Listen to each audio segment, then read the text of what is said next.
योनि तक पहुंच रहा था। हमें वो ऐसे लग रहा था कि वो हाथ जो छू रहा था उसके योनि को, दिल रो रहा था कि उस हाथ को काट के फेंक दें। मुझे भारतीय सैनिकों पे ऊपर गर्व है और मैं गर्व करती हूँ कि मैं एक भारतीय सैनिक की पत्नी हूँ और एक किसान की बेटी हूँ।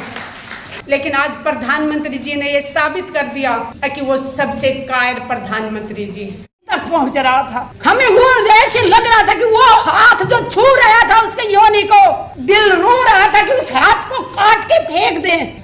शर्म आनी चाहिए, सत्ता में बैठे लोगों को शर्म आनी चाहिए, खासकर जिस पार्टी की महिलाओं को शर्म आनी चाहिए। अरे वो इतनी गुलाम है कि इस पार्टी की, एक महिला होने के नाते उन्होंने एक शब्द नहीं बोला। चाहे वो पहलवानों को घसीटा गया हो, चाहे किसानों के ऊपर, जिंदा किसानों के ऊपर गाड़ियां चढ़ा दी गई हो, तकलीफ होती है, बहुत तकलीफ होती है, लेकिन ये ज्यादा दिन तक चलने वाला नहीं है। पाप का घड़ा इनका भरने वाला है। आप सबसे एक अपील करती हूँ, जाति में ना बटे, धर्म में ना बटे। सबसे बड़ा धर्म है इंसानियत। इंसान बन के जियो, इंसानियत सबसे बड़ा धर्म है। अत्याचार ना सहो, जितना अत्याचार सहोगे उतना ज्यादा दबाया जाएगा। देश सुरक्षित हाथों में है, सो जाइए आंख बंद करके। अरे मणिपुर में जो हुआ उसको देख के कोई बहन सोई है क्या? और जिसने कारगिल में अपना खून बहाया, दुश्मन से लड़ाई लड़ी, उसकी पत्नी को भी इन्होंने नंगा करके घुमाया। फिर कहते हैं कि मोदी है तो मुमकिन है। देश के सैनिकों के लिए एक ही बात कहूंगी, मुझे भारतीय सैनिकों पे ऊपर गर्व है और मैं गर्व करती हूँ कि मैं एक भारतीय सैनिक की पत्नी हूँ और एक किसान की बेटी हूँ। लेकिन आज प्रधानमंत्री जी ने ये साबित कर दिया कि वो सबसे कायर प्रधानमंत्री जी। पुलवामा में जो भाई शहीद हुए, उनकी पत्नियों की मैं तकलीफें बताऊं आप लोगों को। वो शहीद हो जाता है, विधवा हो जाती, वो एक ठीक है, अलग बात है। वो देश के लिए बड़ी गर्व करती है कि मेरे आदमी ने शहीदी दी, गर्व महसूस करती है। लेकिन उस विधवा को कितनी तकलीफों से गुजरना पड़ता है। हमारा समाज उस विधवा को अशुभ मानता है। जब ब्याह शादी होती है तो उस विधवा को सभी प्रोग्रामों से दूर रखा जाता है। कहा जाता है ये तेल नहीं चढ़ाएगी, ये हल्दी नहीं चढ़ाएगी, ये तो विधवा है। मैं देश की मातृशक्ति से अपील करती हूँ, विधवाओं का ऐसे तिरस्कार ना करो। उन्होंने अपने सुहाग को देश के लिए दिया है। अरे वो अशुभ कैसे हो सकती है? उसने अपना सिंदूर कुर्बान कर दिया देश के लिए, और उसको कहा जाता है कि तू तेल नहीं चढ़ाएगी, तू किसी को टीका नहीं कर सकती, तू पूजा में नहीं बैठ सकती, कि तू अशुभ है। अशुभ तो ये लोग हैं जो दिखावा करते हैं, मुंह में लड्डू खिलाते हैं सैनिकों के और पीठ में छुरा घूंपते हैं। अगर ये सच्चे होते तो आज तक पुलवामा के ऊपर कमेटी क्यों नहीं बनाई? अगर बनाई है तो उसमें कौन कौन सदस्य हैं और वो जांच कहां तक पहुंची, पूछता है भारत प्रधानमंत्री जी से।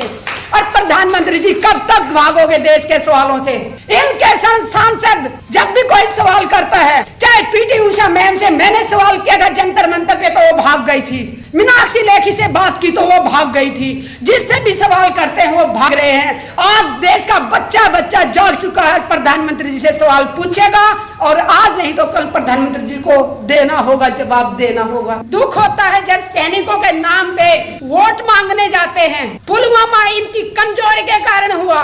इंटेलिजेंस क्या कान और आंखें बंद करके सोया हुआ था? अगर वो ईमानदारी से अपना काम नहीं कर रहा था तो सरकार क्या कर रही थी? और अगर इंटेलिजेंस ने अपनी रिपोर्ट दी थी तो वो किसको दी थी? और उसके बाद सरकार में बैठे लोगों ने संज्ञान क्यों नहीं लिया उस पे? क्यों नहीं? जब उनको पता चल गया था कि इस रास्ते से जाने से विस्फोट हो सकता है, तो जिसने भी एयरलिफ्ट से जाने से मना किया, परमिशन देने से मना किया, उसका नाम देश के सामने आना चाहिए। देश की जनता जाग चुकी है। बहुत देर तक इन्होंने धर्म के नाम पे लड़ा लिया, जाति के नाम पे लड़ा लिया, बट अब देश जाग चुका है। देश के समझ में आ गया है, अगर आप भी नहीं बोले तो हम बोलने लायक ही नहीं रहेंगे। ऐसी हालत करने की तैयारी कर रखी है देश की सरकार ने कि हम सिर्फ दो टाइम की रोटी मांगने के लिए हाथ फैलाएं ताकि हम अपने हकों की आवाज ना उठा सके। जवान शहीद होते हैं उस दिन उसके घर में खूब सारे लोगों का आना जाना, सुबह से शाम तक लाइन लगी रहती है, लेकिन उसके बाद उस विधवा को अपना जिंदगी कैसे बसर करती है, किस तरह अपने बच्चों को पढ़ाती है, ये देखने वाला कोई नहीं होता। उस बहन को, विधवा को अपनी पेंशन लागू करवाने के लिए सरकारी दफ्तरों के एक साल तक चक्कर काटने पड़ते हैं। हम बहुत बार रक्षा मनोहर पारीकर जी थे तब भी मीटिंग होती थी, सीतारमन जी थे उनसे भी मीटिंग हुई, हमारे ये राजनाथ जी है इनसे भी मीटिंग हुई, लेकिन हमेशा वादा किया जाता है कि हाँ हम सब ये किया जाएगा, लेकिन ना कोई विधवाओं की सुनने वाला है ना कोई जवानों की सुनने वाला है। और जवान विधवा की बात मैं इसलिए कर रही हूँ, मैंने उन वीर नारियों को बहुत नजदीक से देखा है, मैंने उन वीर नारियों की बहुत तकलीफ देखी थी, तभी मैं जंतर मंतर पे माँ बाप की कसम खा के धरने पे बैठी थी जान सतवीर के साथ। आप में से शायद कुछ लोग जानते भी होंगे, मैं 1 मिनट लेके अपना बताना चाहूंगी। मैंने 810 दिन रिले हंगर स्ट्राइक किया था, एक टाइम खाना खाती थी 24 घंटे में, सुबह से शाम तक सिर्फ प्लेन पानी पीती थी, और उसके बाद 11 दिन तक मैंने आमरण अनशन किया था।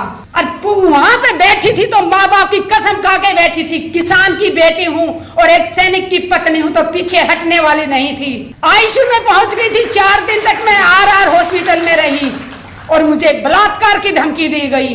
और जब मैं FIR दर्ज कराने जाती हूँ, उस थाने की महिला SHO कहती है कितने चक्कर काटोगी, छोड़ो, ऐसे तो धमकियां मिलती रहती हैं। मैंने कहा जितने भी चक्कर काटने पड़े, जिसने मुझे बलात्कार की धमकी दी मैं उसको जेल भेज के रहूंगी। आप यकीन मानेंगे 14 महीने बाद मेरी FIR दर्ज की, मैं दिल्ली की बात कर रही हूँ, और वो भी तब मैं महिला आयोग गई, साइबर क्राइम गई, दोनों तरफ से दबाव पड़ा। उसके बाद 14 महीने बाद वो FIR दर्ज की, और उसके बाद आज 30 हजारी कोर्ट में केस चल रहा है। आज तक नहीं ढूंढ पाए कि वो इंसान कौन था जो एक आर्मी ऑफिसर की पत्नी को बलात्कार की धमकी दे रहा था। जय जवान जय किसान।